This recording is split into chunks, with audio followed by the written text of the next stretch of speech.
Bakit naging pyramid? Ito yung Rubik's Cube pyramid or pyramid shape puzzle. Same concept na kailangan mong ayusin yung colors, pero ibang shape naman ang harapin mo.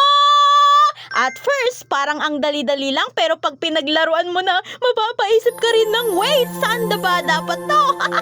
Maganda siya pang stress, pang time pass, at para sa mga mahilig sa puzzles, hindi rin boring kasi habang iniikot-ikot mo, kailangan mo talagang mag-isip kung paano babalik sa tamang arrangement. Kung sanay ka sa regular Rubik's Cube, try mo naman itong pyramid para may bagong challenge. Pero kung hindi mo pa rin masolve, okay lang, at least may bagong decoration ka sa desk.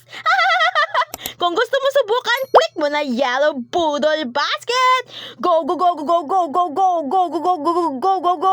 Watch till the end. Alo, alo, alo.